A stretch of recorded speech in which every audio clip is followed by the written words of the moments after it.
इंसान का जो चेहरा दिखता है जरूरी नहीं है कि वो उसकी असलियत का दर्पण हो। उस चेहरे का एक ऐसा रूप भी हो सकता है जो देखने वाले से पूरी तरह से छुपा हो, और यह दोगला चेहरा किसी करीबी इंसान का भी हो सकता है।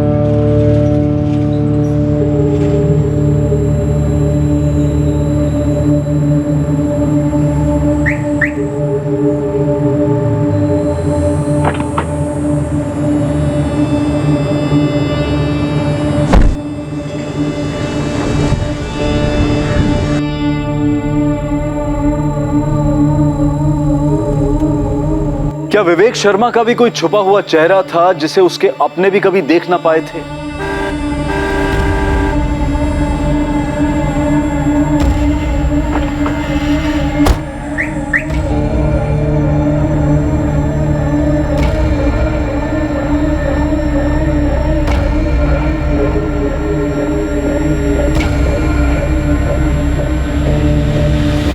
Good morning sir. Morning. Good morning morning जी। Good morning sir. मॉर्निंग।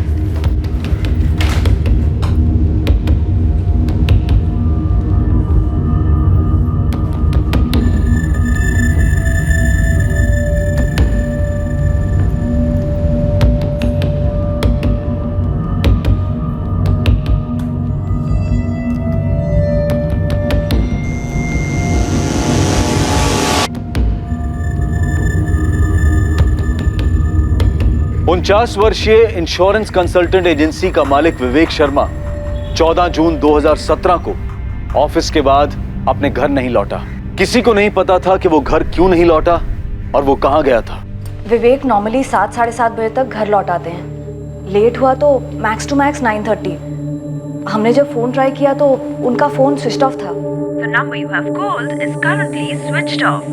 आपके द्वारा डायल किया हुआ नंबर अभी बंद है। मम्मी, पापा किसी मीटिंग में होंगे और फोन स्विच ऑफ रखा होगा उन्होंने। 10:30 बज गए हैं संजय। वेट करते हैं मम्मी, पापा किसी जरूरी मीटिंग में फंस गए होंगे।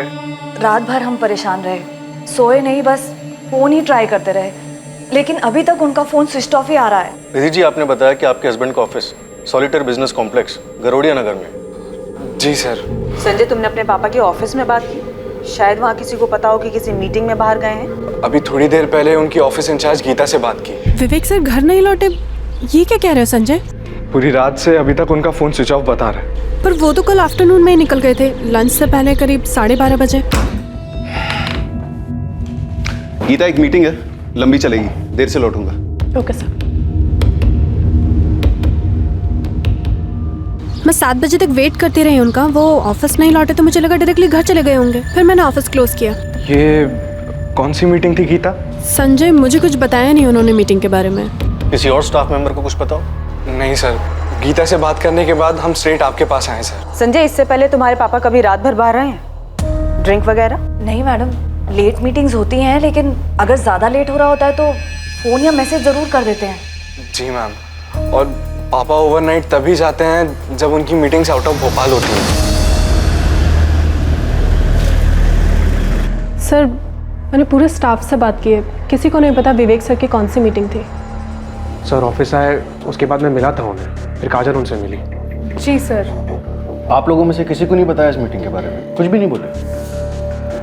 जी नहीं सर। ये मीटिंग विवेक शर्मा के काम को लेकर ही होगी ना? इन्वेस्टमेंट या इंश्योरेंस को लेकर? मतलब आप लोगों के किसी रेगुलर क्लाइंट के साथ? उन्होंने ऐसा कुछ बोला नहीं मैम। सर ये सारी लिस्ट है। आशीष, ये एसके ब्रदर्स अपने और 15 एम्प्लॉइज को इंश्योरेंस कवर देना चाहते हैं। उनके पर्सनल मैनेजर से डील करो, सिर्फ 5% रिबेट ऑफर करो, नॉट मोर। मेरी डिस्कशन प्रीतम फैब्रिकेशंस के एक्सीडेंट इंश्योरेंस के कवर को लेकर हुई थी। सर, प्रीतम फैब्रिकेशंस को अपने 3 यूनिट्स के लिए एक कॉम्प्रिहेंसिव प्लान चाहिए। लेकिन उनकी नई यूनिट अभी अभी ऐड हुई है ना, 1 महीने पहले। तो नए यूनिट को पहले साल में हम बाकी 2 यूनिट्स जितना रिबेट नहीं ऑफर कर सकते। सर, मैं 10% कट ऑफर करने का सोच रही थी। 2 साल से हमारे साथ खुश रहेंगे। देखो काजल, कॉल तुम्हारा है, मेरे हिसाब से 7 काफी है, हमें भी तो खुश रहना है। Yes sir, got it. Kajal, अगर वो 10 पर अड़े रहे तो अग्री करो, हम बाद में रिकवर करेंगे।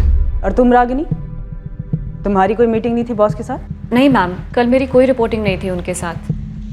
एक्चुअली मैम, विवेक सर अक्सर ऐसे मीटिंग्स के लिए जाते रहते हैं, लेकिन हमें एग्जैक्टली पता नहीं होता है पार्टी कौन सी है। तो ये ज़रूरी नहीं कि पार्टी क्लाइंट ही हो, कोई और भी हो सकता है, कोई पर्सनल मीटिंग भी हो सकती है। सर हम लोग कैसे बता सकते हैं ये बात? आशीष, काजल, जब तुम लोगों की मीटिंग हुई विवेक शर्मा के साथ, तो तुम लोगों ने कुछ नोटिस किया? किसी टेंशन या परेशानी में लग रहे थे वो? मैंने तो ऐसा कुछ नोटिस नहीं किया। हमेशा की तरह थे, नॉर्मल, कूल। मैंने कोई डिस्टर्बेंस नोटिस नहीं किया।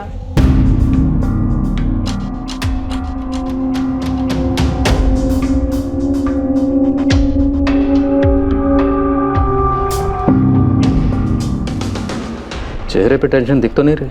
हाँ सर, डिस्टर्ब तो डेफिनेटली नहीं लग रहा है। 12:35 पे ऑफिस से निकलता है, शायद निकलने से पहले पार्टी से कॉल आया या फिर इसने कॉल किया। हो सकता है पहले से कोई मीटिंग फिक्स हो।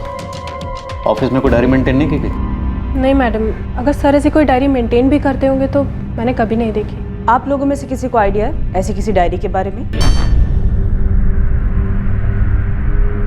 12:35 पर ऑफिस से निकला तो हो सकता है लंच मीटिंग हो। वर्डिया नगर में जितने भी ए क्लास रेस्टोरेंट हैं सब जगह चेक करो। एक्चुअली पूरे भोपाल में चेक करो। अजीब है, बंदा ऑफिस से एक मीटिंग के लिए निकलता है, उसके बाद ना घर पहुंचा ना ऑफिस। इसकी सारी बैकग्राउंड डिटेल्स निकलो और सारे हॉस्पिटल में भी चेक करो।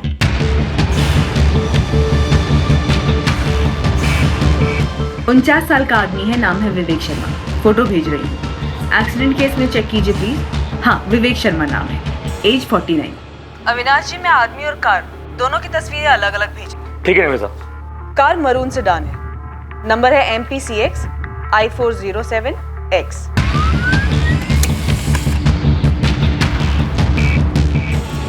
गरोड़िया नगर एरिया में जितने भी CCTV कैमरा है सबको स्कैन कीजिए और वहां से निकलने वाले रोड्स को। थोड़ा टाइम दो निमिता, मुझे 14 जून के सारे फुटेजेस अलग करने होंगे और CCTVs भी काफ़ी है। जी अविनाश जी, मैं समझती हूँ, लेकिन इसे आप प्रायोरिटी पे रखिए।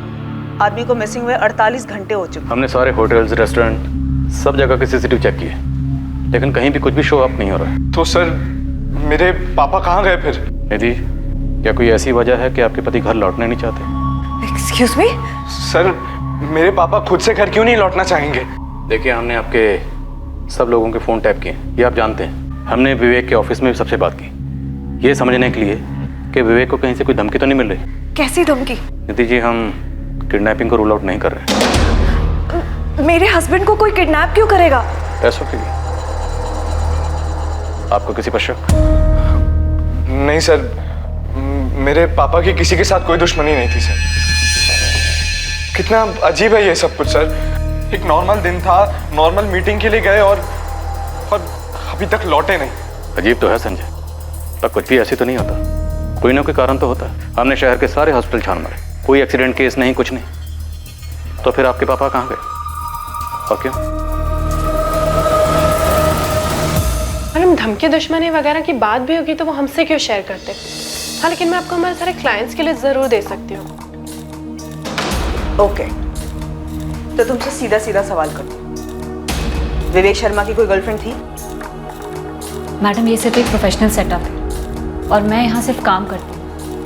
उनकी पर्सनल लाइफ के बारे में मुझे कैसे पता होगा? सबसे करीबी दोस्त तो राजीव है, राजीव दुबे। सर राजीव अंकल भी पापा को लेकर काफी परेशान है। नंबर दीजिए। मैं अपने काम से काम रखती हूँ मैडम, और यहाँ पे इतना काम होता है कि किसी की पर्सनल लाइफ की डिटेल्स रजिस्टर भी नहीं होती है।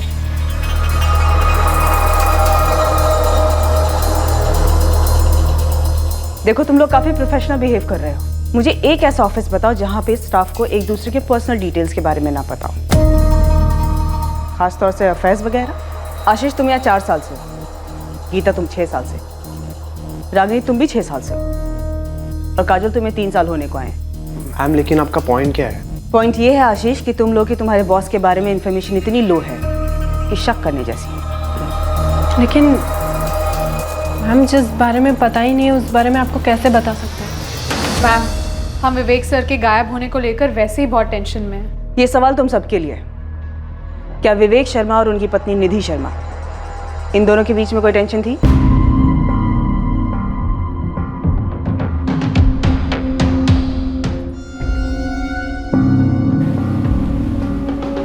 क्या ये विवेक सच में गुमशुदा? सर 3 दिन हो चुके हैं, अभी तक घर लौटा नहीं है। कुछ तो बात है। एक्सीडेंट नहीं है, किडनैपिंग होती तो अभी तक फिरौती का कॉल आता, जो कि अभी तक नहीं आया। और घर में सब नॉर्मल हो, आदमी घर ना लौटे, ये भी तो नहीं हो सकता। नॉर्मल? पर क्या सब कुछ नॉर्मल था यहाँ?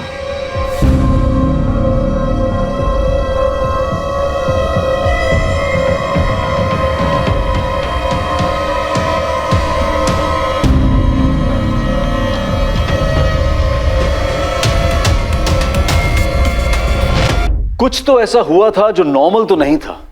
ये क्या था, ये बहुत जल्द सामने आने जा रहा था। लेकिन ये खुलासा पर्दे के पीछे की अबनॉर्मल बात को सामने लाने की बजाय इस हादसे पर एक नया पर्दा डालने का काम करने वाला था।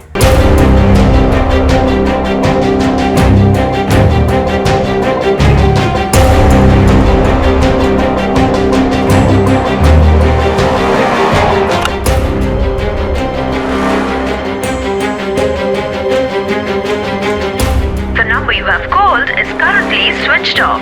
Please try again later. Thank you.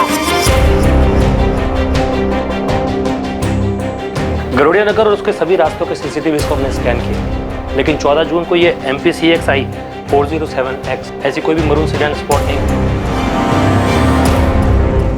फिर कार के साथ कहाँ गायब हो गया ये विवेक शर्मा?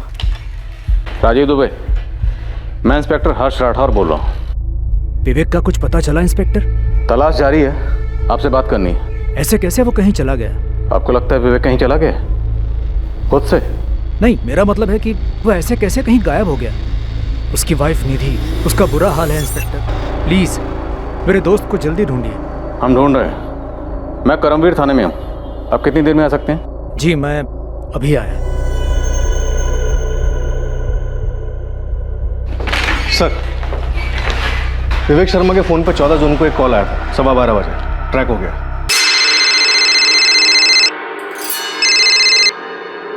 हाय, क्या हाल है? और ये नंबर स्विच ऑफ है? हाँ सर, 4448976112। पिछले 1 महीने से इस नंबर पे विवेक शर्मा को कॉल्स जा रहे हैं और विवेक शर्मा ने इस नंबर पे कॉल्स किए हैं। तो जान पहचान का होगा, बंदा या बंदी? सर, इन दोनों के बीच में सिर्फ पिछले 1 महीने से बात हो रही है। 1 महीने के पहले कोई कॉल नहीं हुआ? सर, ये 1 साल के कॉल रिकॉर्ड्स हैं। ये नंबर इससे पहले कहीं नहीं दिखा। इस नंबर को अर्जेंट बेसिस पर ट्रैक करके इसके रिकॉर्ड्स मंगाओ। कमल, मुझे लगता है ये नंबर हमारी लीड है। 4448976112। पिछले 1 महीने से विवेक जी की काफी बार बात हुई है इस नंबर पे, सिर्फ 1 महीने से।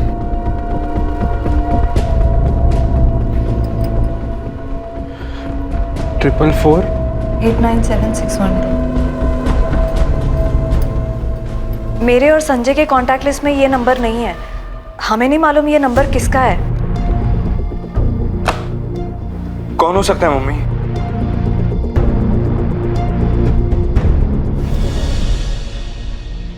विवेक के फोन लोकेशंस? डिटेल जल्दी आ जाना चाहिए सर, फोन कंपनी में प्रेशर डाल रहे हैं।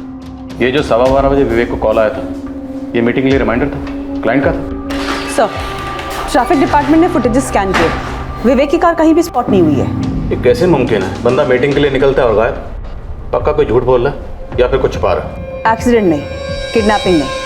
अगर ये बंदा अपनी मर्जी से कहीं गया है तो किसी चीज से तो भाग रहा है, कुछ जबरदस्त हुआ है। ऐसे अपनी मर्जी से कहीं क्यों भाग जाए? और इसके बैकग्राउंड चेक में भी ऐसा कुछ सामने नहीं आया। एक टॉप बैंक में कई सालों तक जॉब करता था, फिर 10 साल पहले इसने अपनी इंश्योरेंस एजेंसी खोली। अच्छा खासा बिजनेस चल रहा था। ये जो 12:15 बजे विवेक को कॉल आया था, शायद ये किसी मीटिंग की याद दिलाने के लिए किया गया था। और मुझे डाउट है ये कॉल किसी काम से रिलेटेड था, क्योंकि ये नंबर किसी क्लाइंट का नहीं है। पिछले 1 महीने में कई बार बात हुई है लोगों की, जो कि क्लाइंट से तो उतनी बातें नहीं होती होंगी।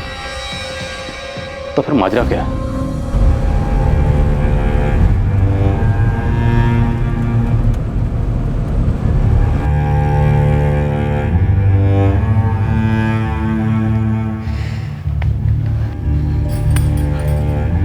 मम्मी,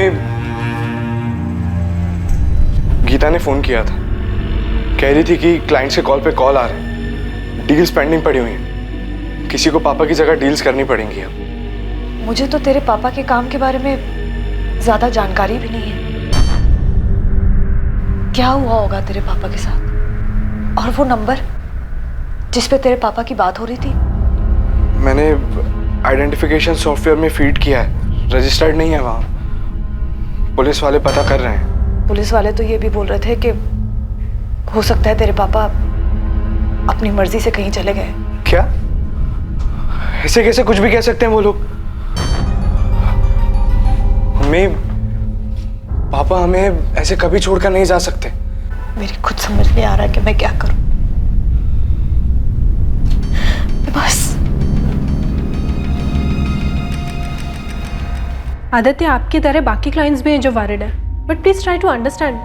आपको तो पता है ना क्या हुआ है, न्यूज़पेपर्स तो पढ़ रहे हैं ना आप। Of course I understand Geeta, but the show must go on.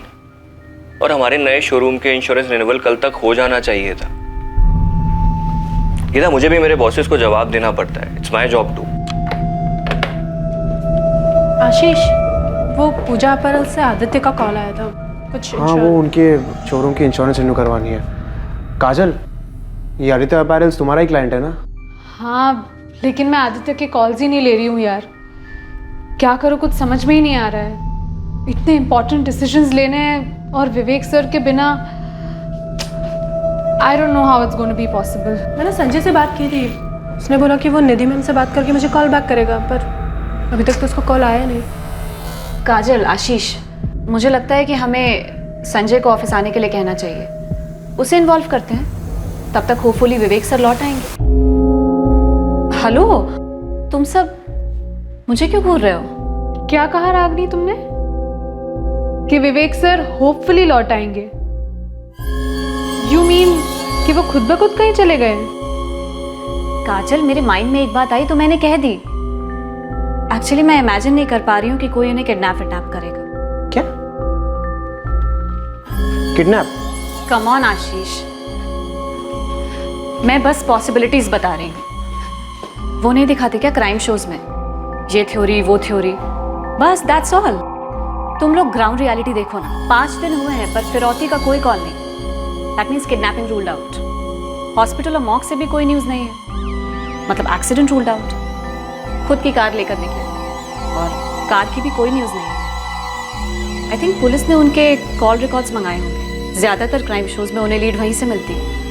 CDR reports, call data record. वैसे मुझे नहीं लगता है उन्हें कुछ मिला होगा, या शायद मिला होगा पर हमें बताया नहीं गया। वैसे बता दो, हम सब पर शक होगा उन्हें। गीता, तुम पर भी। रागिनी, तुम्हें नहीं लगता तुम्हें इस सब के बारे में कुछ ज्यादा ही पता है? यार, वो मैं बस क्राइम शोज कुछ ज्यादा ही देखती हूँ, इसलिए, नथिंग एल्स। ये विवेक शर्मा, ये उसकी कार। साहब, ये कार के साथ में गायब हुए, मतलब अपनी मर्जी से गए? कोई कारण सामने नहीं आ रहा। किसी से कोई दुश्मनी नहीं, कोई कर्जा नहीं। खुद बीवी ने कंप्लेंट दर्ज करवाई। उसका कहना है कि आपस में कोई अनबन भी नहीं थी। तो मतलब किसी ने कार के साथ में ही अगवा कर लिया? साहब, ये कार तो इस हालत में नहीं मिलेगी, इसका तो पोस्टमार्टम हो चुका होगा, और यह आदमी किस हालत में मिलेगा अब देखो। तो एक काम कर, गैराजेस और गाड़ियां चोरी करने वाले गैंग्स में पता कर। गोविंद, मुझे लगता है ये आदमी अपनी मर्जी से कहीं गया है। घर पे कोई अनबन हुई होगी, इसके अलावा तो कुछ नजर नहीं आता है। फैमिली बैकग्राउंड चाहिए मैडम आपको? एकदम बारीकी से। इस विवेक के साथ साथ इसकी बीवी निधि और बेटे संजय, दोनों की डिटेल चाहिए। मुझे ऐसा लग रहा है ये दोनों हमसे कुछ छुपा रहे हैं। हो जाए। इनके अलावा ऑफिस के 4 एम्प्लॉइज और हैं, 3 लेडीज 1 आदमी, सबकी फाइल बना। देखो राजीव, अगर तुम्हारे दोस्त विवेक की अपनी पत्नी निधि के साथ कोई अनबन थी, कोई घरेलू मसला था, और विवेक अपनी मर्जी से कहीं चला गया, तो हम अपना टाइम वेस्ट नहीं करना चाहते। ऐसी कोई अनबन नहीं थी, ये जरूर कोई सीरियस मामला है। कितना सीरियस? किडनैपिंग, मर्डर, कितना सीरियस? और तुम्हें क्यों लगता है सीरियस मैटर है? क्या विवेक की किसी के साथ कोई दुश्मनी थी? मकसद क्या था?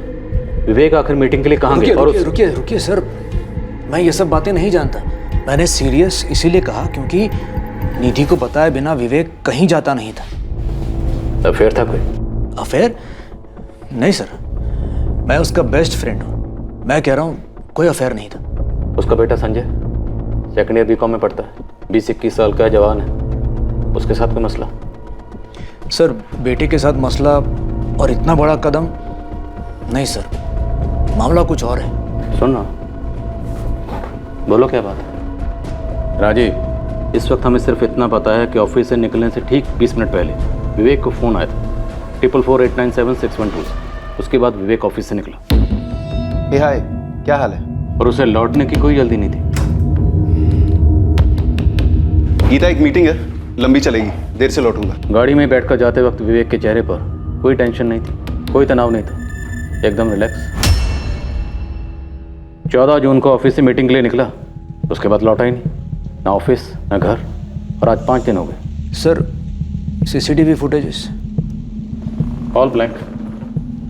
विवेक ने कोई ऐसा रूट लिया जो शहर के किसी भी मेजर सीसीटीवी में कैप्चर ही नहीं हुआ। अब विवेक इस वक्त कहाँ है, ये एक सुपर राज है। ये सब कुछ एक बारीकी से की गई प्लानिंग की तरफ इशारा करता है। मेरी तो समझ में नहीं आ रहा, मैं क्या कहूँ। तुम आखिरी बार विवेक से कब मिले थे, या फ़ोन पे कब बात हुई थी? मैं उसे 12 जून को मिला था, उसी के घर पे।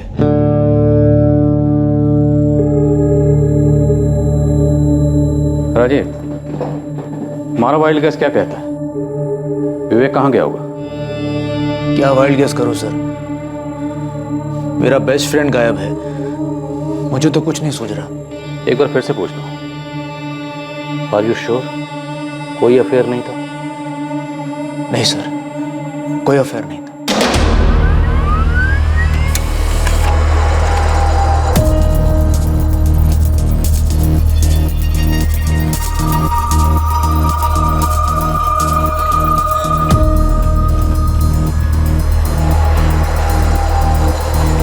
हाय, सॉरी थोड़ा लेट हो गया। इट्स ओके, नो इश्यूज, मैं भी अभी आई हूँ। Okay, how are you? I am good, how are you?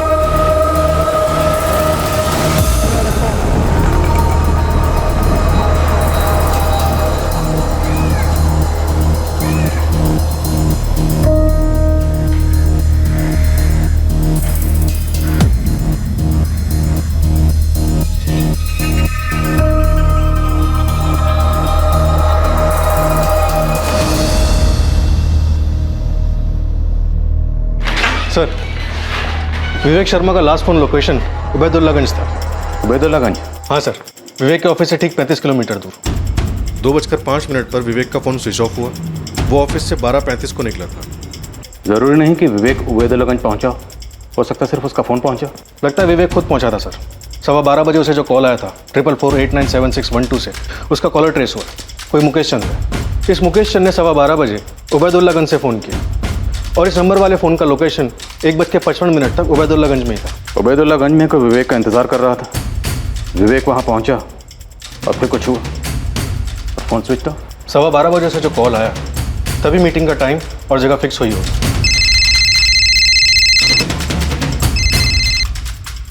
हाय, क्या हाल है? हाँ ठीक है, मैं 12:30 12:40 को निकलूंगा यहाँ से, फिर मिलते हैं वहाँ। Okay bye.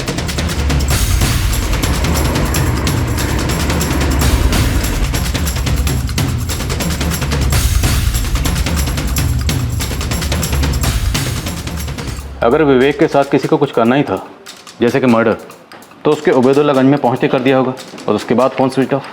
मुझे लगता है उसे आगे ले गए होंगे, कुछ प्लान हुआ होगा। इस मुकेश चंद का एड्रेस हबीबगंज का है, फर्जी तो नहीं? मुकेश चंद? नहीं मैडम, हमारी क्लाइंट लिस्ट में तो कोई मुकेश चंद नहीं। वैसे मैंने कभी विवेक सर के मुँह से भी ये नाम नहीं सुना।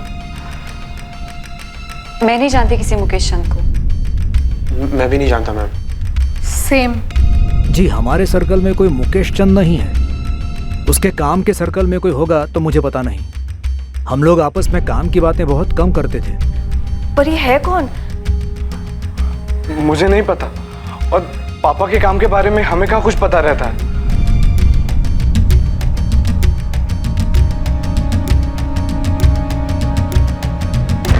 विवेक शर्मा मिसिंग केस के ड्रामे में अब एक नया किरदार दाखिल हुआ। उसका नाम था मुकेश चंद। लेकिन विवेक की पर्सनल और प्रोफेशनल लाइफ में से कोई भी इस व्यक्ति को नहीं जानता था। उस रहस्यमय मीटिंग में जाने से पहले और उस मीटिंग के 1 महीने पहले से विवेक शर्मा की बात एक नंबर से होती रही थी, और वो नंबर इस मुकेश चंद के नाम पर रजिस्टर्ड था। लेकिन सवाल यह था कि कौन था ये मुकेश चंद? क्या ये वाकई में कोई था या फिर ये फर्जी आइडेंटिटी थी? और अगर फर्जी थी तो साजिश क्या थी?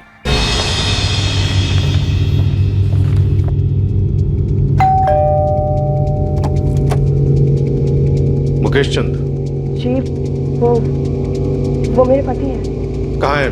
वो अभी अपने ऑफिस में है। पर क्या बात है सर? अभी ऑफिस में होंगे? हाँ, और कहाँ होंगे?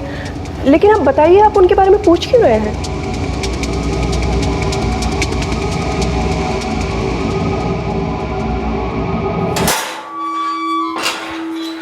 आप लोग कुछ बोल क्यों नहीं रहे हैं? मुझे इस तरह ऑफिस से उठा लेने का क्या मतलब है?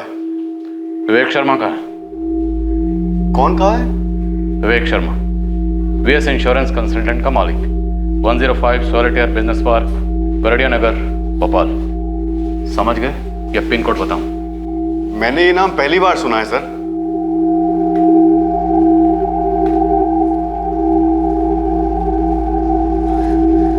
मुझे नहीं मालूम ये कौन है। मुझे भी नहीं पता कि पापा इसे जानते हैं या नहीं। तुम में से कोई जानता है इसे?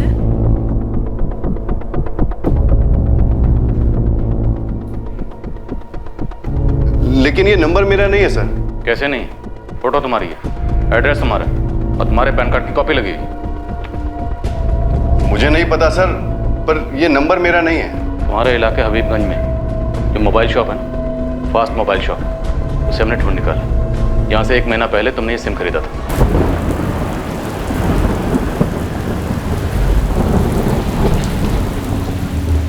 ये नंबर 4448976112 यहीं से बेचा गया था।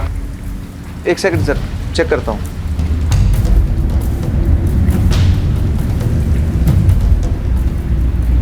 जी सर, 12 मई 2017 को यहाँ से सेल हुआ।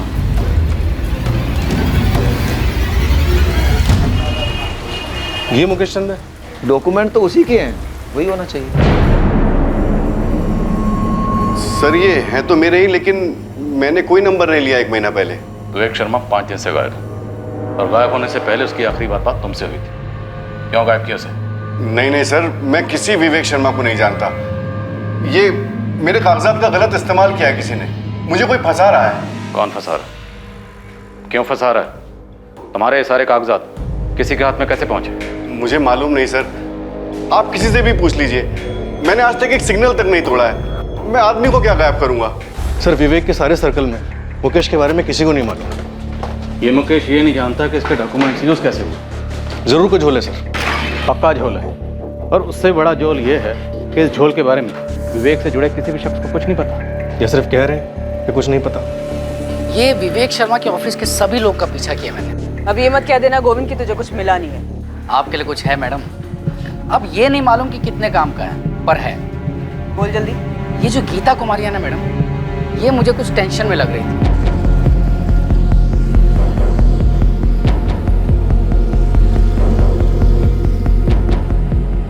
तुझे कैसे पता कि टेंशन में थी? वो ऐसे कि ये ऑफिस के बाद ऑफिस के ही एक बंदे से मिलती है, वो आशीष सिंह।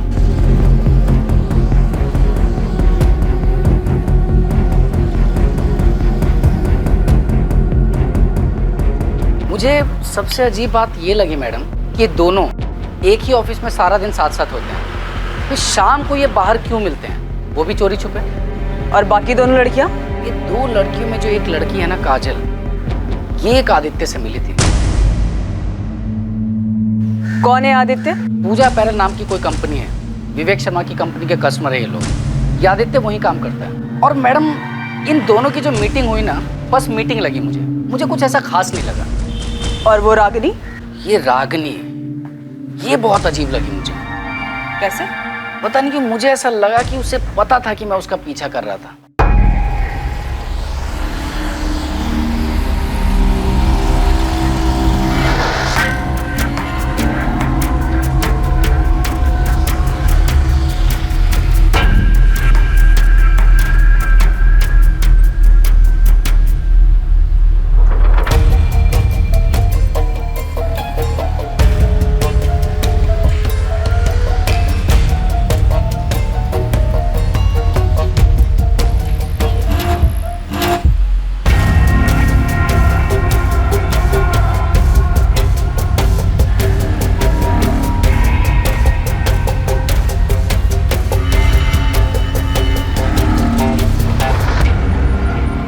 मुझे तो समझ में ही नहीं आया कि उसे कैसे पता चला कि मैं उसका पीछा कर रहा था। 1 मिनट के लिए ना मैडम थोड़ा नर्वस हो गया था मैं। तो गोविंद, तुझे ये लगता है कि ऑफिस के अंदर की बात है?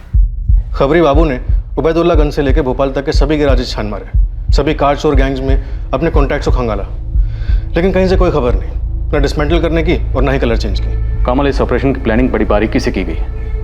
1 महीना पहले सिम कार्ड खरीदा गया, जिससे विवेक को कई कॉल किए गए। अब विवेक के जस्ट गायब होने से पहले एक कॉल किया गया, और हमें मिलता कौन है? मुकेश चंद, जिसकी आईडी इस्तेमाल की गई। सर, अब नमिता की थ्योरी में दम लग रहा है कि विवेक शर्मा के गायब होने की प्लानिंग खुद विवेक शर्मा ने की।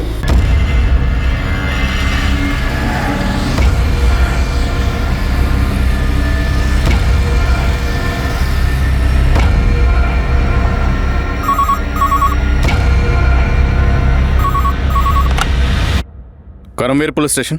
इंस्पेक्टर राठौड़ बोल रहा हूँ। विवेक शर्मा को ढूंढना बंद कर दो। कौन बोल रहा है? तुम्हें लगता है मैं तुम्हें बताऊंगा?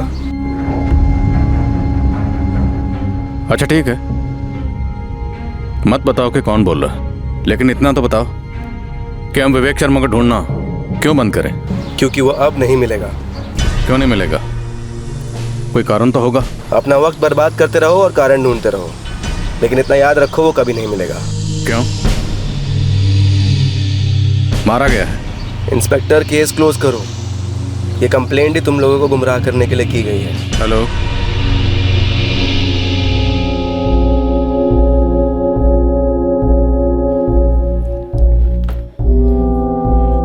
क्या बात है जी? पुलिस आपको ऑफिस से क्यों लेकर गई थी? कुछ नहीं, बस थोड़ी गलतफहमी हो गई थी उन्हें, मिस्टेक।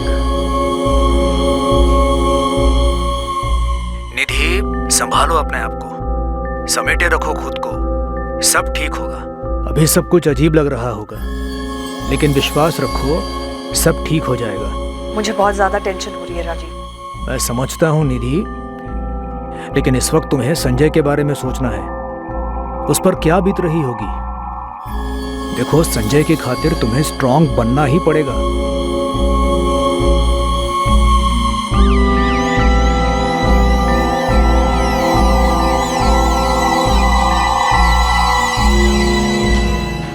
वही नंबर सर, 444897612, इसी नंबर से कॉल आया था, मुकेश चंद वाला। वो नंबर अभी तक एक्टिव है? इंस्ट्रूमेंट के आई में नंबर ट्रैकिंग पे डाला है सर।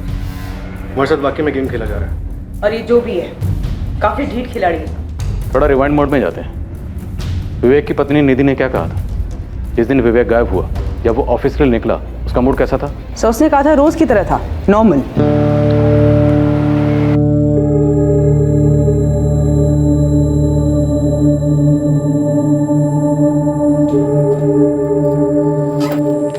बाय निधि। बाय। वही रूटीन नॉर्मल सी सुबह थी। उन्होंने नाश्ता किया, बाय बोला और ऑफिस चले गए। संजय, तुमसे कोई बात हुई थी विवेक जी की? तुमने कुछ अजीब सा नोटिस किया? नहीं मैम, मैं तो अपने रूम में पढ़ रहा था, और वैसे भी जब पापा ऑफिस जाते हैं तो मुझे अलग से भाई नहीं कहते। कड़ियाँ जुड़ नहीं रही हैं। हमारे पास विवेक के बारे में उतनी जानकारी है जितनी हमें विवेक की पत्नी निधि ने दी या फिर उसके ऑफिस के स्टाफ ने, और मुझे लगता है ये लोग हमें पूरी जानकारी नहीं दे रहे। ये मुमकिन ही नहीं है कि 14 जून को विवेक गायब हो जाता और उसके घर में, ऑफिस में किसी को कुछ पता नहीं कि विवेक कहाँ गया, क्यों गया। कोई बैकग्राउंड तो रही होगी। कोई फाइनेंशियल मामला भी नजर नहीं आ रहा सर। विवेक के बैंक अकाउंट्स, उसके ऑफिस के बैंक अकाउंट्स, उसकी क्लाइंट लिस्ट सभी चेक किए, कहीं कोई हेराफेरी नहीं है। जिन बैंक्स में विवेक के अकाउंट्स हैं, मैंने उन सभी बैंक से कहा कि विवेक के हर ट्रांजैक्शन पर नजर रखें। विवेक को गायब हुए 14 दिन हो गए, लेकिन अभी तक किसी भी बैंक से कोई भी विड्रॉवल नहीं हुआ। और सबसे अजीब बात है वो कार, जो अभी तक ट्रेस नहीं हुई है। उबैदुल्लागंज तक गई थी, ये इन्फॉर्मेशन भी हमें उसे फोन लोकेशन से मिली है। 14 दिन। मुझे नहीं लगता कि विवेक अपनी मर्जी से कहीं गया। शायद विवेक को कहीं ले जाकर रखा गया है या फिर मार डाला गया है शायद। लेकिन क्यों और किसने? मोटिव का कोई एक सुराग तो मिले। चूंकि विवेक के गायब होने के पीछे ना कोई ठोस जानकारी मिल रही थी और ना ही उसे गायब करवाने का कोई ठोस मकसद, विवेक की पत्नी निधि भी शक के दायरे में शामिल की गई।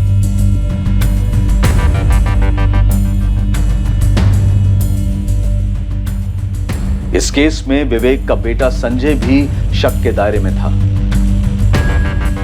विवेक की फर्म का हर एक एम्प्लॉय स्कैनर में आ गया, यह पता लगाने के लिए कि क्या किसी को विवेक से कोई रंजिश थी, क्या उसके गायब होने का कारण ऑफिस में तो नहीं था। इन सस्पेक्ट्स में कोई ऐसा था जिसके पास ऐसी जानकारी थी जिससे केस पर रोशनी डाली जा सकती थी, और यह जानकारी सामने आने में वक्त लगने वाला था।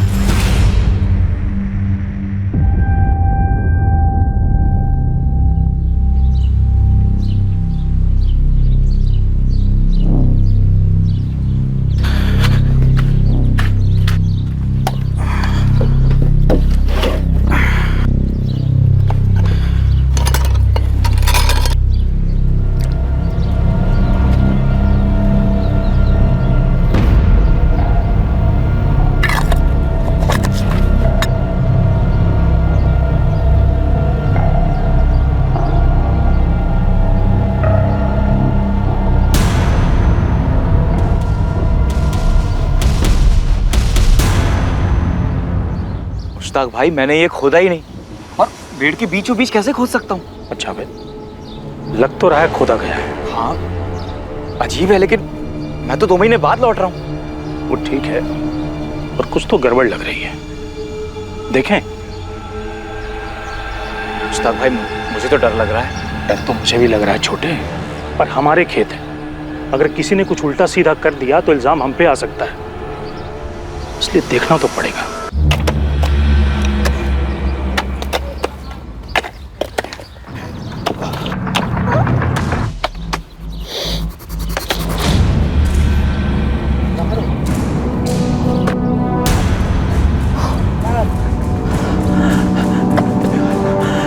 जावेद, जावेद, क्या हुआ भाई?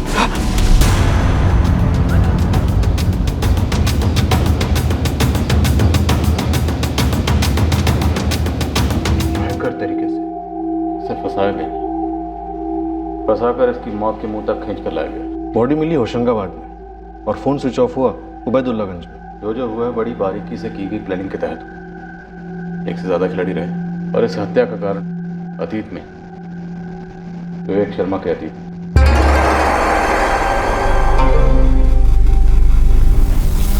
मम्मी, क्या हुआ? पुलिस स्टेशन से फोन था, क्या कहा उन्होंने? मम्मी कुछ बोलिए ना। मम्मी क्या हुआ? आप बोलिए ना, बताइए। उन्होंने बोला कि तेरे पापा की बॉडी मिली।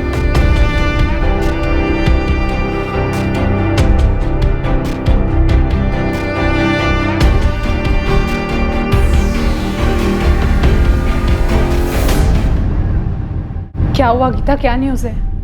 गीता बोलो ना। पुलिस को विवेक सर की बॉडी मिली है। कहाँ से मिली?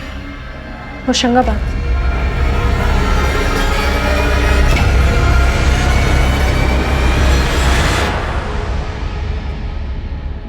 बर्बाद? मुझे? तुम्हें वाकई लगता है मुझे बर्बाद किया जा सकता है? चलो बताओ कैसे किया जाएगा?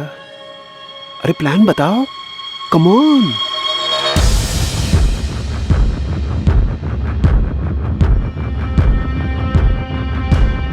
कितनी अजीब बात है। मैंने सोचा ही नहीं था कि कोई उसकी बॉडी खोद निकालेगा। मुझे तो लगा था कि पुलिस ने इन्वेस्टिगेशन क्लोज कर दी और अब ये सब बातें सामने आ रही हैं। मतलब और अब हो गया तो हमें संभल कर चलना होगा। सुनो, किसी सूरत में कार मिलनी नहीं चाहिए, समझे? ठीक है।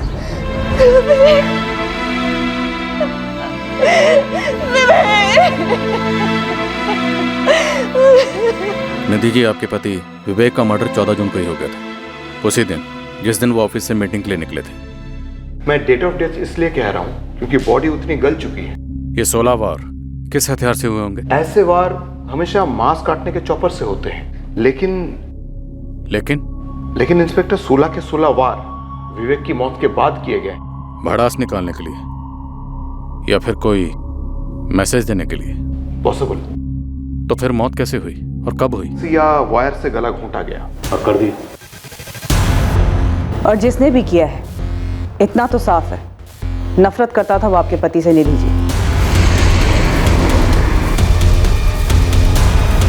वरना मारने के बाद भी इतने वार क्यों?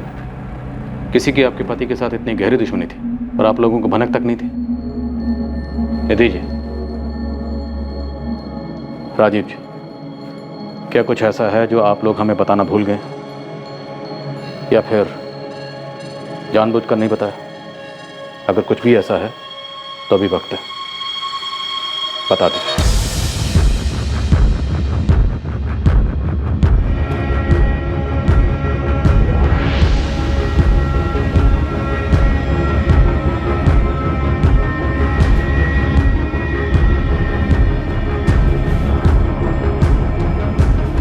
रागिनी, मैं बस 2 मिनट में आती हूँ। ठीक है।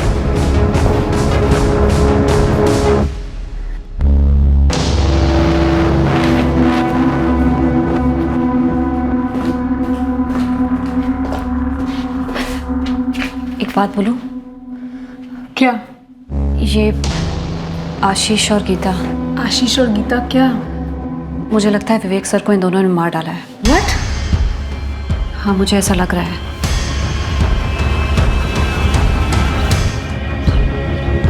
आशीष। मिसेस विवेक शर्मा। निधि मैम, वैसे आई थिंक वो ये कर भी सकती हैं, पर तुम्हें क्या लगता है इस सब के पीछे मोटिव क्या रहा होगा? इंश्योरेंस, कोई अफेयर?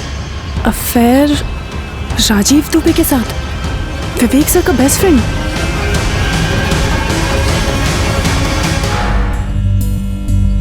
साहब, हम 2 महीने बाद अपने खेत पे आए तो देखते हैं कि मेड़ पे एक टीला बना हुआ है, जिसे देखकर हम दोनों के पसीने छूट पड़े।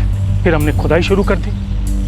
इसके अलावा हमको कुछ नहीं पता साहब। कौन सा किसान 2 महीने तक अपनी जमीन से दूर रहता है? साहब, हम 2 महीने के लिए बाहर गए थे और जब बीज बोने का टाइम आया तो हम वापस आ गए और वापस आके देखा तो यहाँ पे ये कांड हो रखा है। तुम लोग 2 महीने के लिए यहाँ पर नहीं हो, तुम्हारी जमीन पे कोई नजर रखने वाला नहीं है। ये बात किस किस को पता है? मेरा यकीन करो सर, विवेक ने मुझसे ऐसा कुछ नहीं कहा जो मैंने आपको ना बताया हो। हमेशा सब कुछ नॉर्मल सा ही था। कुछ नॉर्मल नहीं था राजीव। 16 वार किए गए। 16 वार नॉर्मल नहीं होते। पर मुझे तो कुछ नहीं पता। बेस्ट फ्रेंड के सामने विवेक ने नकाब पहना। अब लगता है आप सब लोग हमारे सामने नकाब पहन रहे हो। लोगों के नकाब उतारना हमारा पेशा है और नकाब उतारने का हमारा सलीका और तरीका थोड़ा टेढ़ा होता है, खासकर मर्डर केस में, जो कि अब विवेक का केस बन गया है। भयंकर मर्डर का केस। तुम्हारे और निधि के पास लास्ट चांस है। हमें असली चेहरे दिखाओ, खुद के और विवेक का।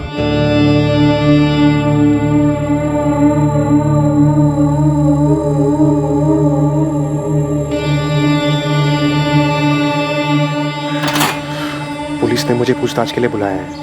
बुलाया तो मुझे भी है, and I am sure Ragini और काजल को भी बुलाया होगा। मतलब हम चारों से अलग अलग बात कर रहे हैं? हाँ, तो करने दो। हम जो जानते हैं, जो अभी तक कहते आए हैं, आगे भी वही कहेंगे। सर, वो 2 किसान भाई मुश्ताक और जावेद, दोनों का कहना है कि उन्हें कोई अंदाजा नहीं है कि उनकी जमीन का इस्तेमाल किसने किया विवेक को दफनाने के लिए। उनके आसपास किसी का विवेक से कोई कनेक्शन? दूर का ही सही। वही तो हैरत की बात है सर। पूरे गांव में क्वेश्चनिंग थी, लेकिन किसी ने विवेक का नाम तक नहीं सुना और किसी का इंश्योरेंस या इन्वेस्टमेंट से कोई लेना देना। 99.99% ये इनसाइड जॉब। ये मर्डर किसी अंदर वाले ने किया। अब ये अंदर वाला या तो घर में से कोई है या ऑफिस। उंगलियां अब हर किसी पर और कई दिशाओं में उठने जा रही थीं। ऐसा लग रहा था कि विवेक के कत्ल के पीछे कई लोग हो सकते हैं, पर क्यों थे? इस सवाल का जवाब एक रहस्यमय धुंध में लिपटा था। गीता और आशीष? मेरा शक पक्का है मैम। पर क्यों? बॉडी लैंग्वेज स्टडी कीजिए दोनों की। ठीक उन लोगों की तरह है जो लोग कुछ छिपा रहे होते हैं पर सब सही होने का नकाब पहनते हैं। रागिनी, उस दिन 14 जून की दोपहर जिस मीटिंग के लिए विवेक शर्मा निकला, जिस नंबर से उसे कॉल आया 4448976112, वो सब गीता और आशीष का किया करा है। Exactly ma'am. मुझे ऐसा लगता है कि ये सब उन दोनों की जोड़ तोड़ थी। निधि शर्मा, निधि विवेक शर्मा, और किस बेसिस पे इल्जाम लगा रहे हो तुम दोनों? सर, अभी तो सिर्फ शक है, कोई सबूत नहीं है हमारे पास। हाँ, तुम्हारे शक का बेसिस क्या है? जैसे जैसे विवेक सर का लौटना डिले होता गया, हमारा शक बढ़ता गया सर। उन दोनों के बीच में कोई अनबन थी जो तुम लोगों ने पहले रिपोर्ट नहीं की? नहीं सर, शक तभी हुआ जब विवेक सर के मिसिंग होने के बाद क्लाइंट्स के कॉल पर कॉल आने लगे। सबको अपनी डील क्लोज करनी थी और काम आगे बढ़ाना था। अब चूंकि विवेक सर नहीं थे फैसले लेने के लिए, तो मैंने उनके बेटे संजय को कॉल किया। गीता ने फ़ोन किया था, कह रही थी कि क्लाइंट से कॉल पे कॉल आ रहे हैं, किसी को पापा की जगह डील्स करनी पड़ेंगी। और फिर कुछ दिन बाद मुझे निधि मैम का कॉल आया। गीता, ध्यान रहे, हाथ से एक भी क्लाइंट जाना नहीं चाहिए और ना ही कोई क्लाइंट डिस्टर्ब हो। जी मैम, आई अंडरस्टैंड, बट उसके लिए सिग्नेचर्स लगेंगे, अप्रूवल्स लगेंगे। कंपनी में मेरा भी नाम है ना एज अ पार्टनर। जी मैडम। तो मैं साइन करूंगी, मैं अप्रूवल्स दूंगी। तुम अपना काम एज यूजुअल कंटिन्यू करो। उनकी आवाज़ इतनी नॉर्मल, इतनी रोज़मर्रा वाली थी, मानो प्रिपेयर थे इस सिचुएशन के लिए। इनफैक्ट शायद वेट कर रही थी। सर, जब गीता ने मुझे बताया तब मुझे थोड़ा शक हुआ कि शायद एजेंसी हत्या ने निधि मैम ने खुद कुछ कर दिया हो। और जब 3 दिन तक विवेक सर लौटे नहीं, तो मुझे फीलिंग आने लगी कि शायद अब वो नहीं रहे। और ये जो फीलिंग है तुम्हारी, ये तुम लोगों ने अपने तक रखी, हमें बताना जरूरी नहीं समझा? सर, ऐसे कैसे कुछ कह सकते थे? कोई सबूत नहीं था हमारे पास। मुझे भी एक फीलिंग हो रही है और सबूत भी है कि विवेक के मर्डर के पीछे तुम दोनों का हाथ है। सर क्या बात कर रहे हैं आप? किसने कान भरे सर आपके? सर लेकिन ये सब करके फायदा क्या होगा हमारा? सर बताइए ना सर, कौन हमारे पीछे आपको ये सब बता रहा है? भाई, जो जानता है कि इस कत्ल के पीछे तुम दोनों हो। सर, हर कत्ल के पीछे एक मोटिव होता है। हमारा जीरो मोटिव है। हमारा विवेक सर के साथ कनेक्शन भी अच्छा था, और भले ही कुछ भी हो जाए, हम तो एम्प्लॉयज ही रहते हैं ना सर। निधि मैम की तरह एजेंसी के मालिक थोड़ी बन जाते हैं। तुम दोनों, रिश्ता है तुम दोनों के पीछे? हाँ सर, पर इसका मर्डर से कोई कनेक्शन नहीं है। हमारी विवेक सर से कोई शिकायत नहीं थी। वो एक अच्छे एम्प्लॉयर थे और हम अच्छे एम्प्लॉयज, सिर्फ एम्प्लॉयज। रागनी क्यों काजल? सर मुझे नहीं पता, बस क्या काजल? काजल, तुम्हारे बॉस विवेक शर्मा का मर्डर हुआ, भयंकर मर्डर। अब तुम रागनी का नाम ले रही हो तो कोई कारण तो होगा।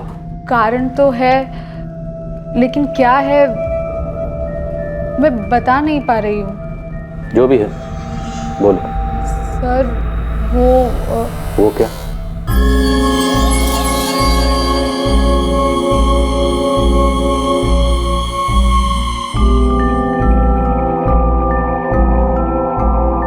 सर वो सब जानती है, मर्डर कैसे होता है, क्यों होता है, आप लोग आगे क्या करेंगे, सब जानती है वो।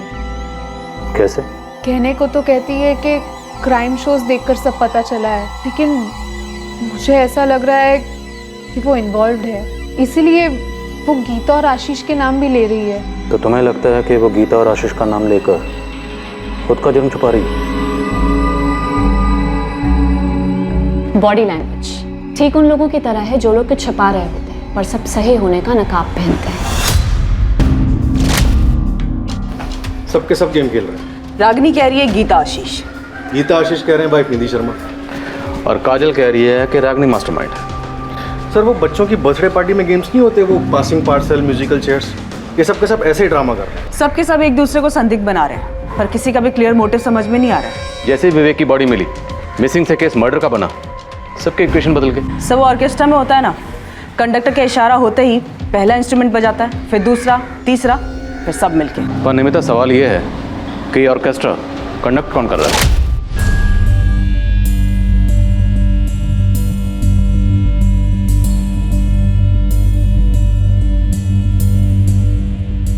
हमें इस केस का क्रैक 4448976112 इसी नंबर से मिलेगा।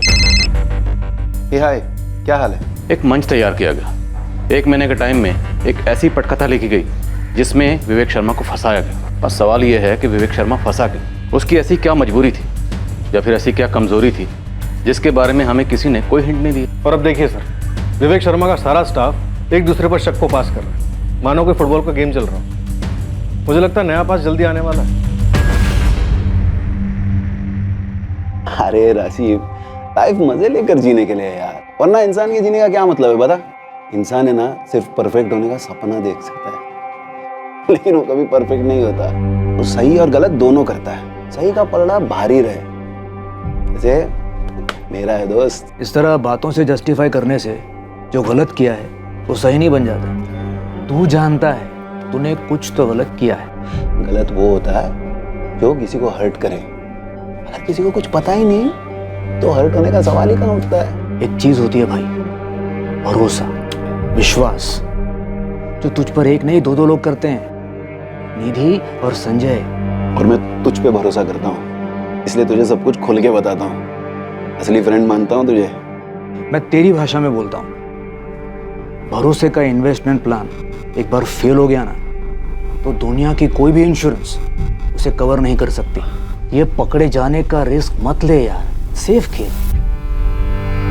पकड़े जाने का रिस्क लिया तो उस रिस्क का डैमेज क्या होगा, कितना होगा, ये तेरी असेसमेंट के बाहर है विवेक। तू क्या, ये अंदाजा कोई नहीं लगा सकता।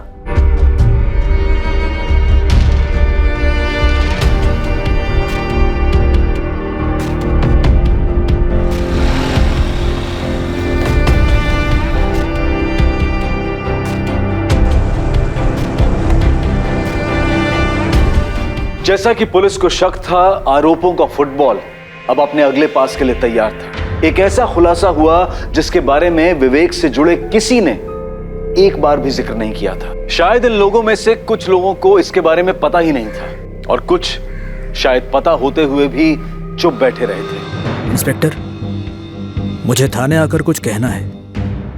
विवेक की एक सीक्रेट थी। वो तो होना ही था।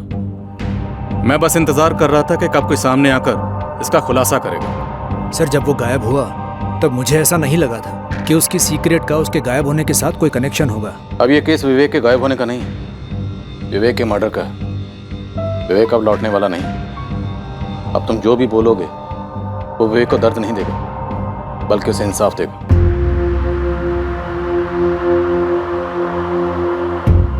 तू झूठ बोल रहा है ना संजय? मैं क्यों झूठ बोलूंगा मम्मी? और मेरे झूठ बोलने से पापा लौट आएंगे क्या? राजीव को पहले से ही मालूम था। उन्होंने 14 जून को ही मुझे सब बताया था, जब पापा घर नहीं लौटे थे। संजय, पापा के साथ जो कुछ भी हुआ उसमें तूने तो कुछ नहीं किया ना? नहीं मम्मी, मैंने कुछ नहीं किया है। विवेक का एक छुपा हुआ पहलू था। इंतजार कर रहा हूँ इस खुलासे का। उसका ये सीक्रेट कोई नहीं जानता था। आप जानते थे, लेकिन आप बोल रहे हैं। उसकी एक बहुत बड़ी कमजोरी थी, औरतें। हमारी सबसे पहली थ्योरी यही थी। कोई एक्सीडेंट नहीं, कोई फिरौती नहीं, कोई डिप्रेशन नहीं। बंदा ऑफिस से मीटिंग के लिए निकलता है और गायब। मामला अफेयर का होना ही था। कौन थी वो औरत? सर, मैंने कहा उसकी कमजोरी थी औरतें, एक से ज्यादा।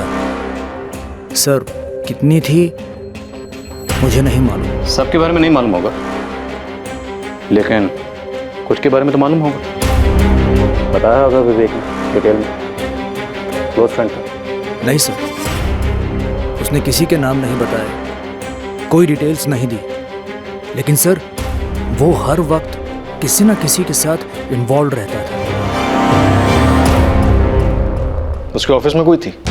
ये तीनों लड़कियां, गीता, रागनी और काजल, इनमें से किसी के साथ विवेक शर्मा का चक्कर रहा होगा। तो इनमें से किसी ने किया है? इनमें से किसी ने, या इनमें से किसी की वजह से किसी ने। गोविंद तो किस तरफ इशारा कर रहा है? संजय, विवेक का बेटा। उसके सर्कल से मैंने पता किया है, काफी हद तक परेशान और दुखी रहा है वो काफी अरसे से। मुझे तो लगता है कि उसे अपने बाप के अफेयर का पता चला होगा। माँ के लिए बहुत बुरा लगा होगा, इतना बुरा लगा होगा कि उसने अपने ही बाप को खत्म कर दिया। मैडम, ये पूरा कांड घर के अंदर से ही रचा गया होगा।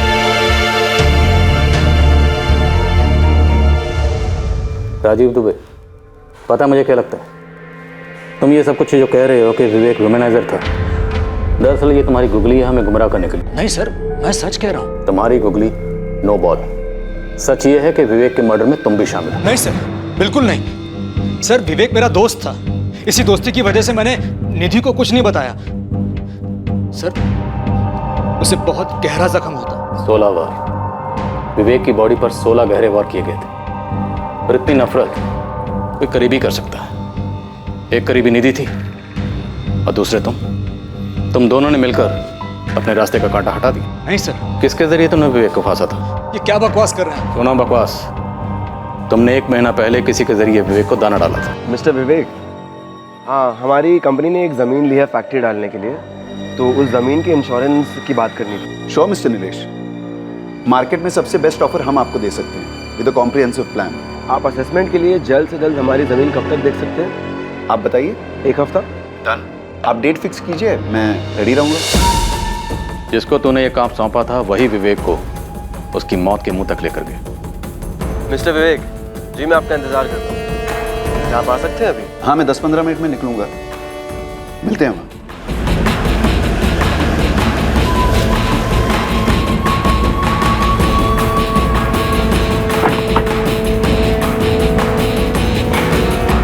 ज़मीन होशंगाबाद में आने के लिए बहुत बहुत शुक्रिया। अरे नो प्रॉब्लम। ऐसा ही हुआ था ना। अब ये बताओ, ये काम तुमने अकेले ने किया या ये कोई जॉइंट वेंचर था तुम्हारे और निधि शर्मा के बीच? राजीव दुबे, हम इंतजार कर रहे हैं, बोलो। मैंने समझाया था उसे, ये औरतों वाला मामला एक दिन बुरी तरह फंसा देगा। गले में फांसी का फंदा बना जो तूने और निधि शर्मा ने मिलकर उसके गले में डाला था। नहीं सर, बल्कि मैंने तो उसे समझाया था, मैंने उसे नहीं मारा सर। और मुझे पूरा विश्वास है निधि भी ऐसा कुछ नहीं कर सकती सर। क्यों नहीं कर सकती? उसका पति जमाने भर की औरतों के साथ रिश्ते बना रहा था। क्योंकि उसे तो कुछ पता ही नहीं था, और विवेक खुद मुझे ये सब नहीं बताता तो नकाब के पीछे का उसका असली चेहरा आज तक कोई नहीं देख पाता। विवेक को क्यों फंसाया गया, कैसे उसे अपनी मौत की तरफ ले जाया गया, और इस कत्ल का मोटिव अब धीरे धीरे उभरने लगा। ये मोटिव, ये मकसद था विवेक की व्यभिचारी फितरत। पर विवेक के एक वुमनाइजर होने की बात सिर्फ अब जाकर दुनिया के सामने आई थी। इस बात का आभास हो रहा था कि विवेक के लिए जाल बिछाया गया था, लेकिन किसने बिछाया था इस पर अभी रोशनी पड़नी बाकी थी। मर्डर को अंजाम देने के 1 महीने पहले इसकी प्लानिंग की गई थी। विवेक शर्मा को मार डालने की यह प्लानिंग सटीक थी, बारीकी से की गई थी। बिछाया गया जाल मजबूत था और छुपा हुआ भी।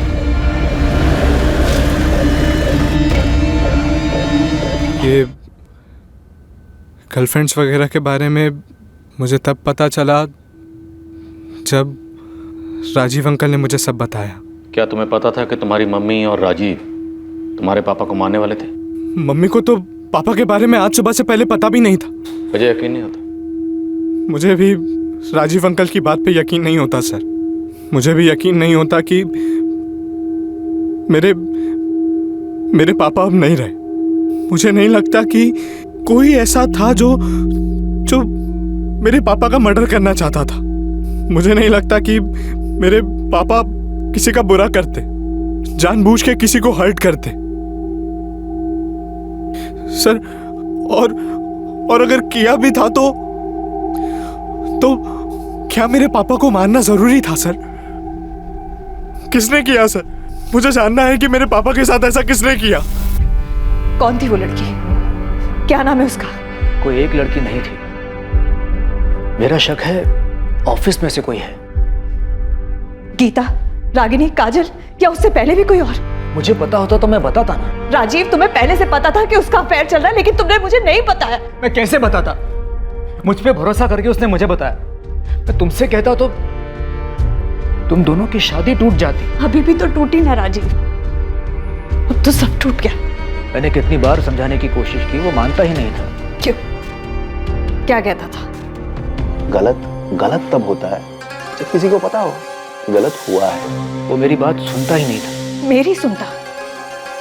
अगर तुमने बताया होता तो।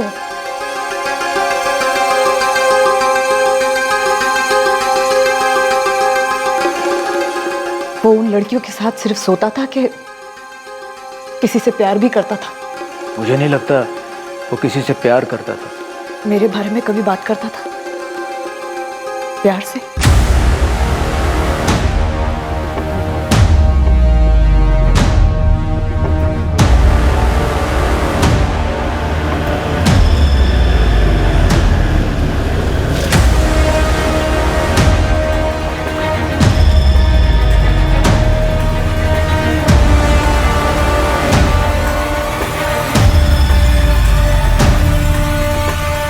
गाड़ी मिल गई है सर, विवेक शर्मा की, MPCX I407X। हबीबगंज में मिली? हाँ सर, कई दिनों से रोड साइड पार्क थी।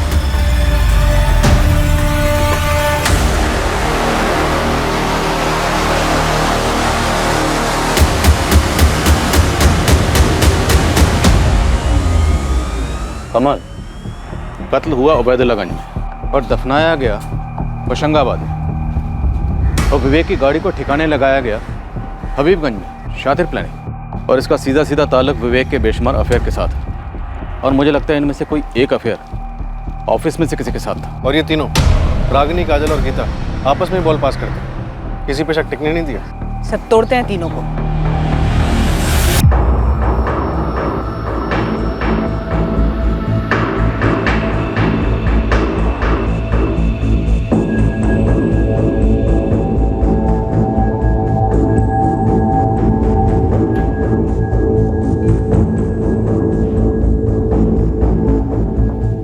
यार कार तो एक ना एक दिन सामने आनी थी ना, हमारी बात हुई थी इस बारे में। एक पूरी की पूरी गाड़ी को तुम ऐसे ही गायब नहीं कर सकते हो, ठीक है? लेकिन लाश मिलने की बात नहीं हुई थी, समझा करो यार, सब बिखर रहा है। देखो इस बारे में भी हमारी बात हो चुकी थी, मैंने पहले ही काफी बार कहा था कि ये सारी की सारी बातें एक न एक दिन सामने जरूर आएंगी। खैर अब सब इस पर निर्भर करता है कि वो कब तक पुलिस को घुमाती है, बस बिखरनी नहीं चाहिए।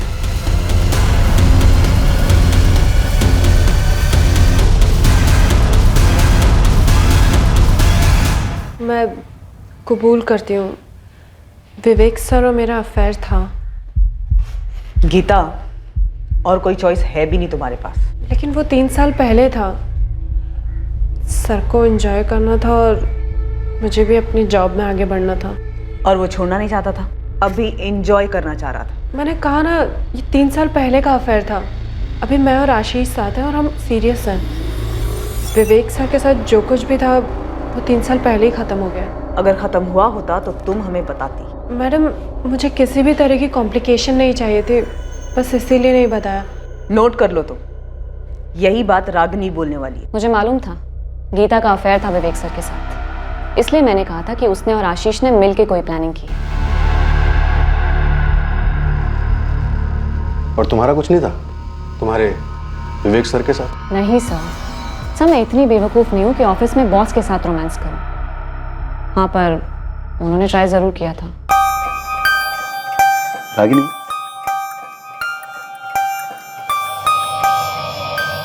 तुम्हें मेरे साथ क्लाइंट मीटिंग के लिए चलना चाहिए। काम फास्टर सीखोगी, ऑफिस के लिए और हमारे फ्यूचर के लिए अच्छा रहेगा। सर, जब मैं फील करूँगी कि मैं रेडी हूँ क्लाइंट मीटिंग्स के लिए, तब मैं ज़रूर चलूँगी। एक क्लाइंट के साथ लंच मीटिंग है आज। Thank you sir, but no sir, मैं इस वक्त कंफर्टेबल फील नहीं कर रही हूँ, प्लीज़। गीता या काजल ने मुझसे डायरेक्टली कभी कुछ नहीं बोला, लेकिन मुझे पता था होटल में लंच मीटिंग का क्या मतलब होता है। वैसे काफ़ी स्मार्ट हूँ मैं सर। उतनी भी नहीं, क्योंकि तुम्हें लगा तुम्हारा प्लान कभी पकड़ा ही नहीं जाएगा। मालूम है मुझे, आप मुझे प्रेशराइज करके मुझसे कुछ निकलवाने के चक्कर में हैं। आप पुलिस वालों की स्टैंडर्ड प्रैक्टिस है ये, आई नो।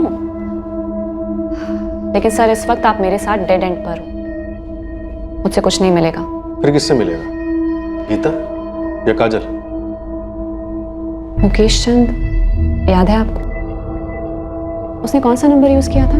वो है कातिल? सर, मैंने अपनी खुद की इन्वेस्टिगेशन की है और मेरी रीडिंग के हिसाब से मुकेश चंद के डिटेल्स यूज हुए हैं। फर्जी सिम बनाया गया है। वो तो सिर्फ बलि का बकरा था।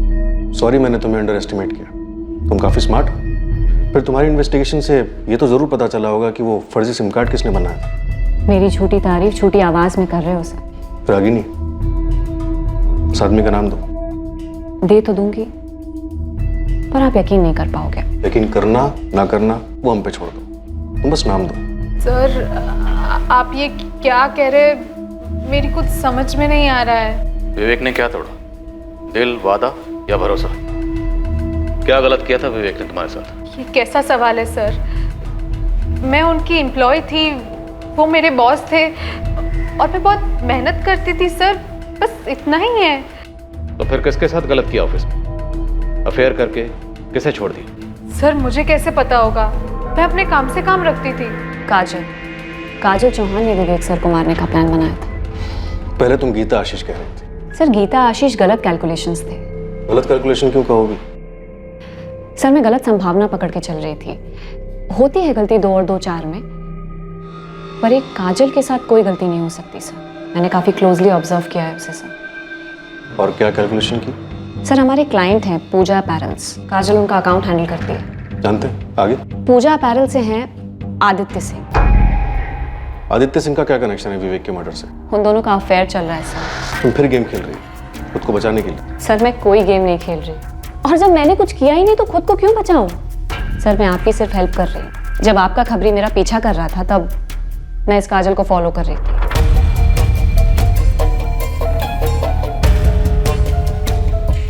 वो ऑफिस मीटिंग्स के अलावा बाहर मिलते हैं। विवेक सर के गायब होने के बाद रोज मिल रहे थे और दोनों काफी नर्वस लग रहे थे। इस काजल का बड़ा भोला भाला चेहरा है सर, लेकिन आप उसके चेहरे पर मत जाइए, वो सिर्फ एक नकाब है।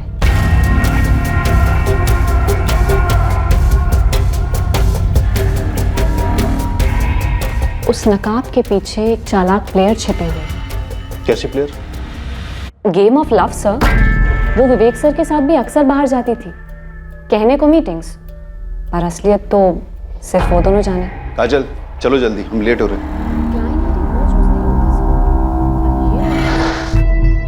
और वो मुकेश चंद वाली बात? वो बस मेरा डिडक्शन था। पहले मुकेश चंद के नाम पे फर्जी सिम, फिर विवेक सर को फंसाया जाता है, फिर मारा जाता है, फिर दफनाया जाता है, और फिर उनकी कार को किसी रोड पे पार्क कर दिया जाता है। पर आप लोगों को पता लगाने में इतना समय लगा। सर इंग्लिश में इसे इंट्रैपमेंट कहते हैं। काफी जानकारी रखती हो तुम परफेक्ट क्राइम के बारे में। बचपन से सर मैं फैन रही हूँ क्राइम शोज की और क्राइम नॉवेल्स की। पिछले 8 साल से क्राइम पेट्रोल देख रही हूँ और हर बार एक ही बात सामने आई है, जिस पर पुलिस का कम से कम शक होता है ना सर, वही होता है किलर।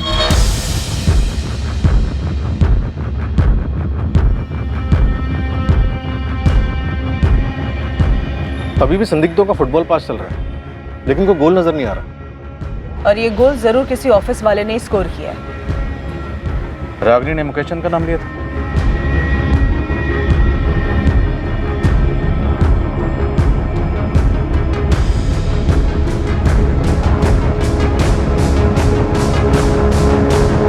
वो तो ऑफिस में सबका नाम लेती रहती है, गोल गोल बातें करती है। अजीब कैरेक्टर है उसका। यस सर, मुझे भी थोड़ी ऑफ लगती है वो।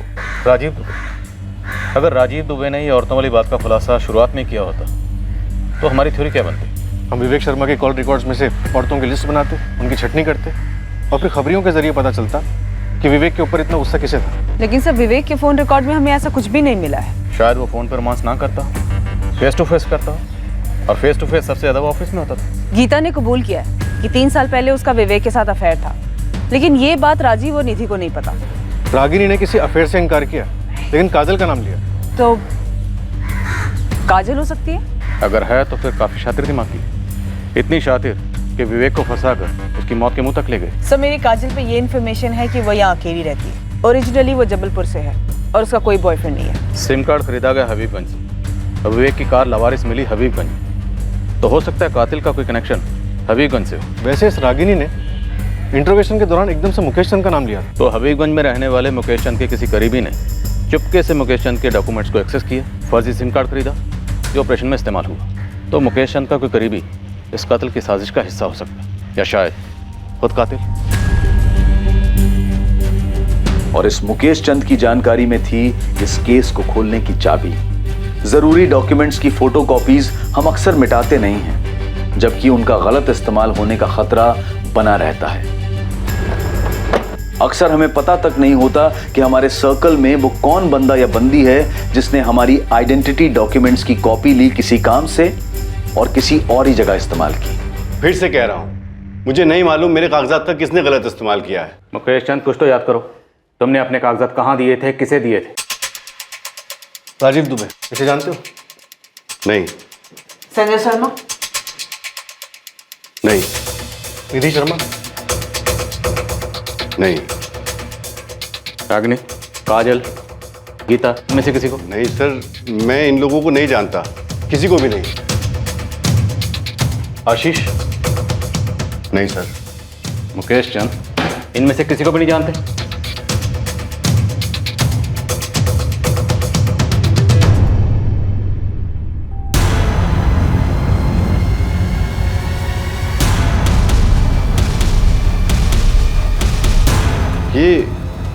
ये तो आदित्य है सर। मेरा पड़ोसी है। इसने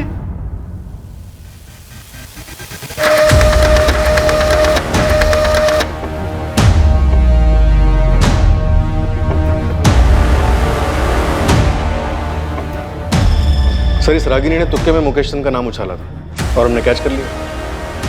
इस आदित्य का पार्टनर, कोई साथीदार? सर, एक नाम है नीलेश कुमार। लिस्ट में से कॉल्स कई बार आते जाते रहे। इतना ही नहीं सर, कत्ल वाले दिन दोनों की फोन लोकेशंस उस फर्जी सिम कार्ड वाले फोन से मैच हुई।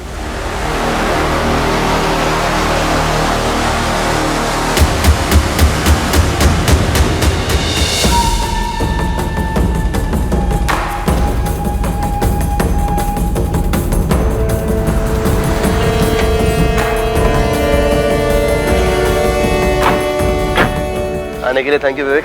अरे कोई नहीं।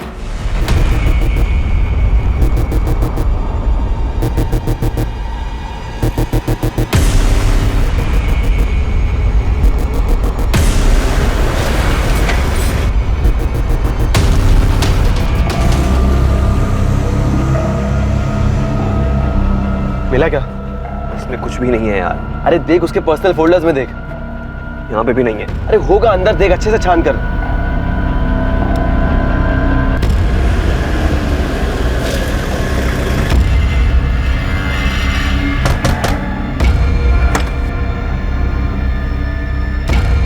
नीलेश कुमार, आदित्य तुम्हारा दोस्त है ना? जी।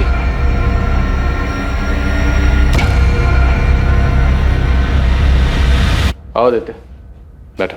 क्यों लाया गया मुझे यहाँ? बैठो। पहले बताओ। ओए, बैठ। अरे सर, आप पूछिए ना जो पूछना है। चल बैठ। बैठ।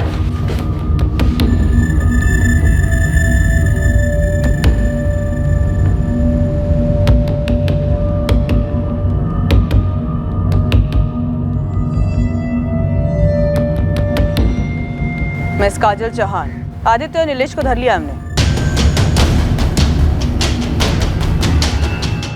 काजल? काजल ने करवाया?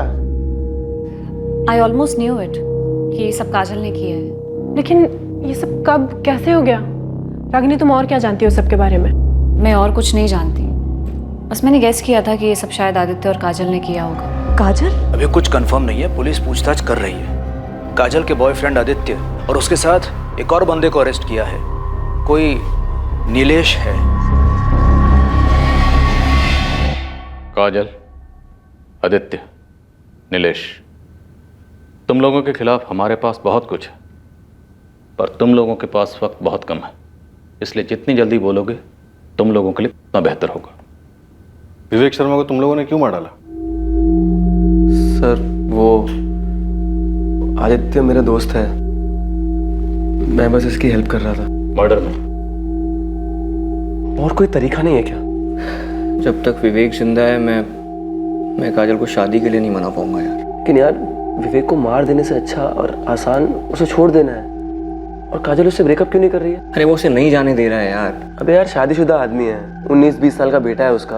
बोलना काजल को धमकी देने के लिए कि वाइफ और बेटे को सब बता दूंगी। अरे नहीं यार, ऐसे नहीं हो सकता। वो डरती है, उसे डर है कि विवेक उसे बर्बाद कर देगा। तुम उसे छोड़ क्यों नहीं देती हो?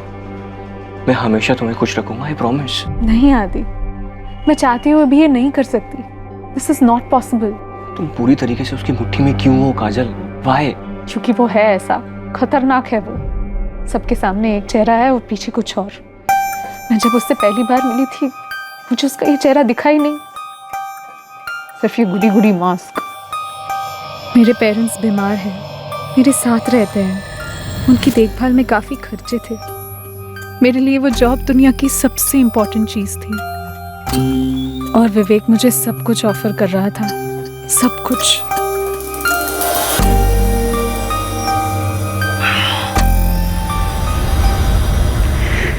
विवेक, तुम शादीशुदा हो। मेरी शादी बेमतलब की है, तुम जानती हो। 19 साल का बेटा है तुम्हारा। तो मेरी अपनी जिंदगी है, तुम्हारी भी तो है। ये सीरियस हो सकता है। होने तो किसी को पता लग सकता है। किसी को कुछ पता नहीं चलेगा, ये सब हम दोनों के बीच में ही रहेगा, प्रॉमिस। मैं रिलेशनशिप में बंध गई थी विवेक के साथ। मुझे कोई आइडिया नहीं था हमारा रिश्ता कहाँ जा रहा है।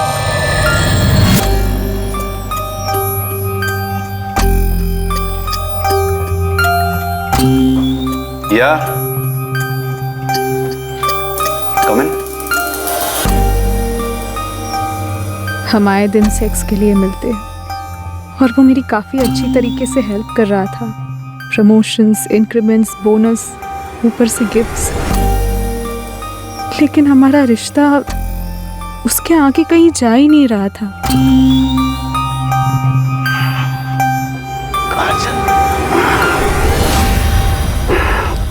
विवेक, मुझसे शादी करोगे? तुम जानती हो मैं शादीशुदा हूँ। मैं ये भी जानती हूँ कि इस बेड पर 3 साल पहले मैं नहीं, गीता हुआ करती थी। इस रिश्ते के बनने से पहले हमारी क्लियर कट बात हुई थी। मैंने कहा था सीरियस हो सकता है और तुमने कहा था होने दो। विवेक, अब मैं हूँ सीरियस तुम्हारे साथ। मैं तुम्हारे साथ पूरी लाइफ शेयर करना चाहती हूँ, सिर्फ 1 घंटे के लिए नहीं।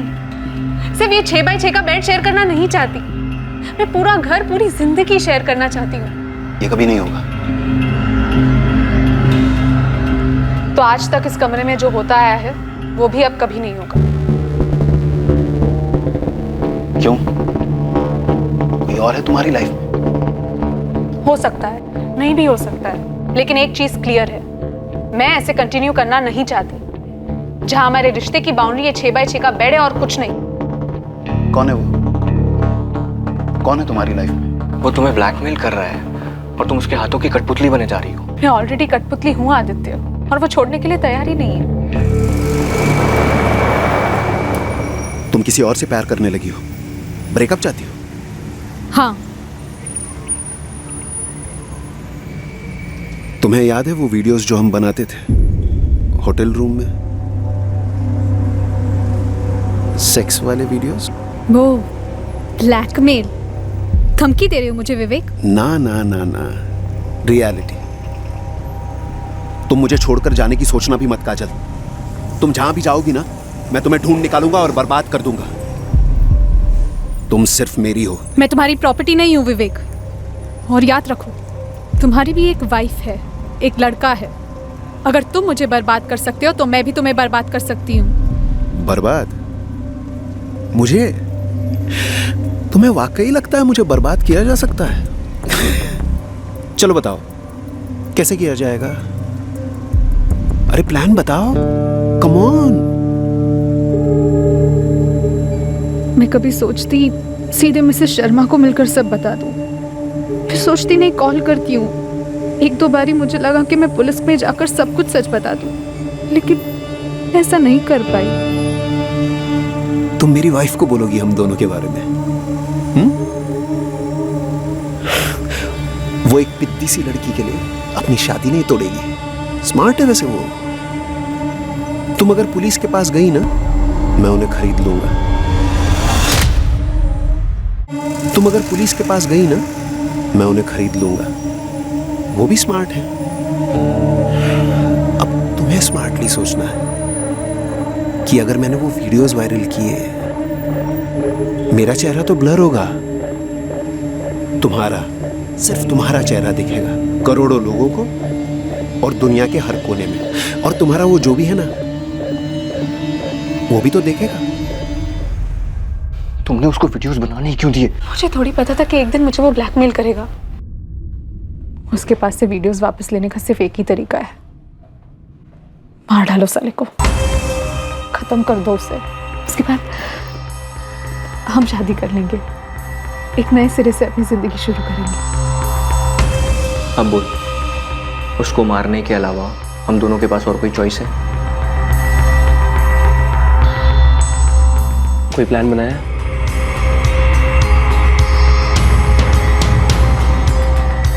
सबसे पहले हमें विवेक को फंसाना होगा।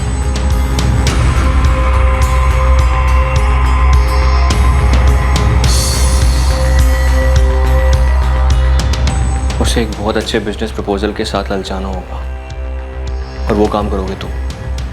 और एक बार वो पूरी तरीके से इस प्रोजेक्ट में घुस गया, मार देंगे। वो खेत जहाँ पे तुमने विवेक को दफनाया, कैसे हाथ लगा तुम्हारे? सर वो मैंने दिलवाया था। विवेक के मोबाइल पर वो वीडियोस मिले तुम लोगों को?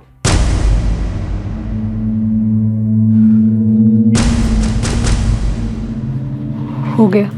हाँ, लेकिन काजल, क्या? तुम दोनों की क्लिप्स नहीं थी उसके फोन में। सिम निकाल दिया इसमें से मैंने, एक बार चेक कर लो। ये कैसे हो सकता है? उसने कहा था उसी के पास है क्लिप्स। हो सकता है उसने कहीं और सेव कर दी और इसमें से डिलीट कर दी। उस दिन से टेंशन में हूँ कि मर्डर के अलावा ये क्लिप्स कहीं लीक हुए तो।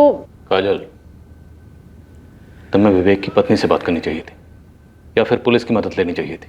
समझदारी से तर्क पे तर्क नहीं कर पाई उस समय में, और उसने भी तो इतना बड़ा रिस्क लिया था। शादीशुदा होने के बावजूद मुझे ब्लैकमेल कर रहा था। मैं जिद नहीं कर रही थी शादी के लिए, बस उसके चंगुल से बाहर निकलकर आज़ाद होना चाहती थी, लेकिन वो छोड़ ही नहीं रहा था। माना विवेक ने तुम्हारे साथ जो किया वो गलत था, लेकिन उस गलत को सही करने के लिए तुम लोगों ने जो तरीका ढूंढा वो भी गलत था। एक ऐसा तरीका जिससे किसी का भला नहीं हो, ना तुम्हारा, ना तुम्हारा, और नीलेश, ना तुम्हारा। अब समझदारी से तर्क वितर्क करने का तो वक्त है नहीं। अब तुम लोगों ने जो किया है उस पर विचार करने का काफी वक्त मिलेगा।